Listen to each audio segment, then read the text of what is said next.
आज पहली बार ही मुझे इस प्रकार संत महापुरुषों के मध्य बोलने का अवसर प्राप्त हुआ। तो मैं एक छोटा सा प्रसंग रामायण से बोलने जा रहा हूं। जब श्री रामचंद्र जी को वनवास होता है, भरत को ज्ञात होता है कि हमारे भाई को वनवास दे दिया गया है, तो अपनी सारी सेना को लेकर तीनों माताएं, संतरी मंत्री इत्यादि भरत के साथ जाते हैं। उधर श्री रामचंद्र जी लक्ष्मण माता सीता के साथ कुटिया में निवास कर रहे। तो उधर लक्ष्मण को संशय होता है कि ये भरत यहाँ पर इतनी विशाल सेना लेकर के क्यों आ रहा है, कहीं उसके दिमाग में कोई और बात तो नहीं चल रही है। चलो वहां पर दोनों भाई अकेले मिल जाएंगे, चलो उन्हें जाकर के वहीं समाप्त कर दें, न रहेगा बांस न बजेगी बांसुरी, लौट के न आएंगे, न उन्हें पुनः राज्य मिलेगा। तो इस प्रकार की शंका लक्ष्मण के मन में व्याप्त होती है। लेकिन राम को और इधर भरत को भी अपने भाई पर इतना अटूट विश्वास है, क्योंकि उसको जैसे ही पता चलता है भरत को कि हमारे बड़े भाई श्री रामचंद्र जी को वनवास दे दिया गया है, तो वो किसी की बात नहीं सुनती।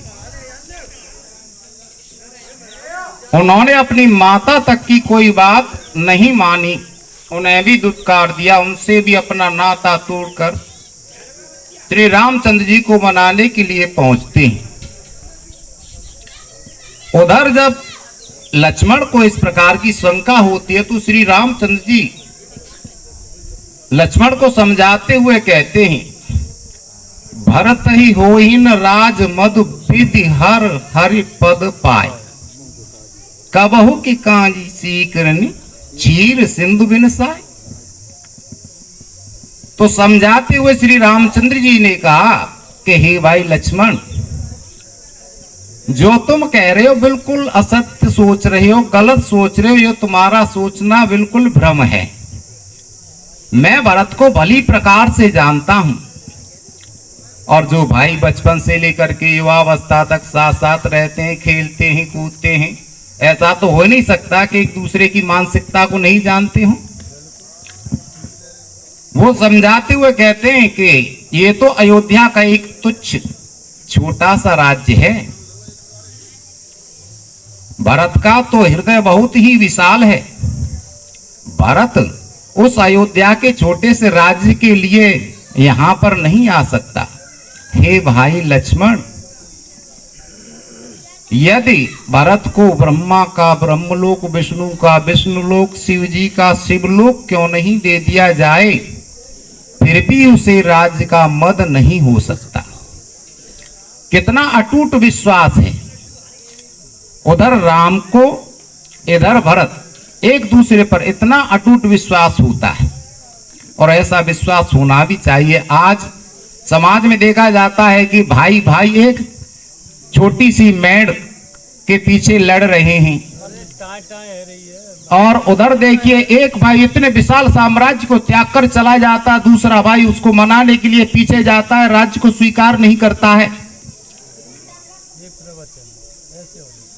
तो देखिए, उससे देखिए केवल यहाँ पर सुनने से कुछ नहीं होता। अभी मैं सुन रहा था सभी के प्रवचनों को, अच्छे अच्छी बात, सबके मन अलग होते हैं, दिमाग अलग है, सोच विचार अलग होते हैं।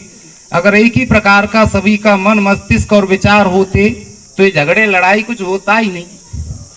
ये तो विचारों की ही तो लड़ाइयां हैं। जितने भी लड़ाई झगड़े होने केवल अपने अपने विचारों से ही हो रही। किसी का कुछ मानना है, किसी का कुछ मानना है। कोई जीवात्मा को परमात्मा में विलीन होने पर कह देता है कि मुक्ति मिल जाती है, मोक्ष मिल जाता है। कोई कहता है कि उसको मोक्ष मिलता ही नहीं है। अपने अपने विचार हैं।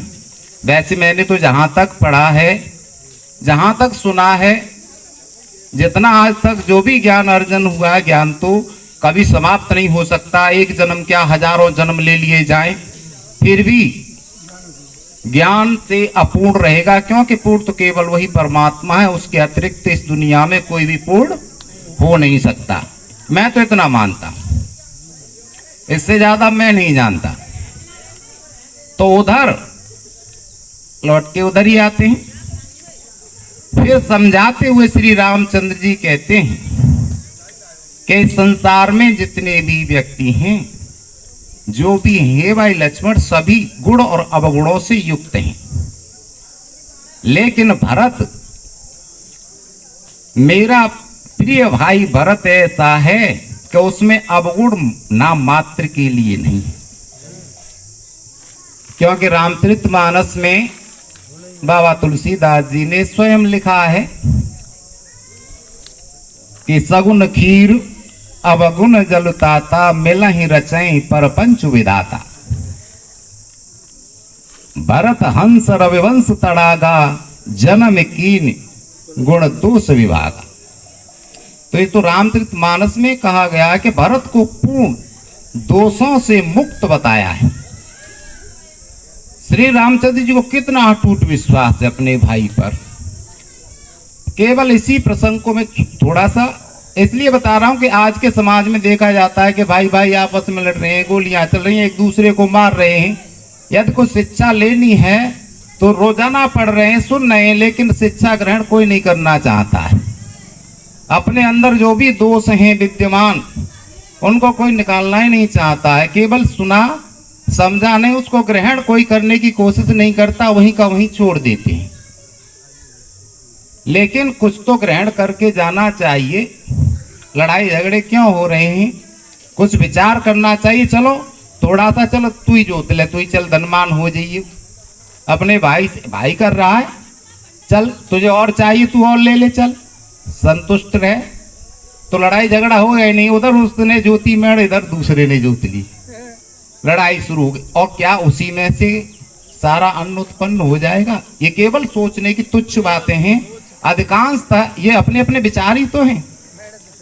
केवल मेड़ में ही पैदा हो जाएगा, सारी जमीन में पैदा कुछ नहीं हो रहा है। केवल मेड़ जोतने से ही सब कुछ प्राप्त हो जाएगा। मैं तो केवल इतना जानता हूं, अभी निष्कर्ष रूप में मेरी समझ में केवल इतना ही आया है कि हम यदि मन से परमात्मा का मनन करेंगे, जब माला छापा तिलक सरे ने को काम, मन कांचे नाची व्रता साची राची राम। मैं तो बिहारी को भी मानता हूँ, तुलसी को भी मानता हूँ, कबीर को भी मानता हूँ, ललित दत्त को भी मानता हूँ, तुलसीदास जी को भी मानता हूँ। जितने भी कवि हुए हैं मुझे तो एक से एक बढ़कर लगते हैं, सभी श्रेष्ठ लगते हैं। और सबसे निकृष्ट, सबसे कम जानने वाला, अल्पज्ञ, अल्प बुद्धि मैं अपने आप को ही मानता हूँ। मैं तो सबको अपने आप से गुणवान मानता हूँ, क्योंकि मैं बिल्कुल तनिक भी कुछ नहीं जानता। मैं केवल इतना जानता हूं कि सबसे कम जानने वाला मैं ही हूं, सभी मुझसे अधिक गुणवान हैं।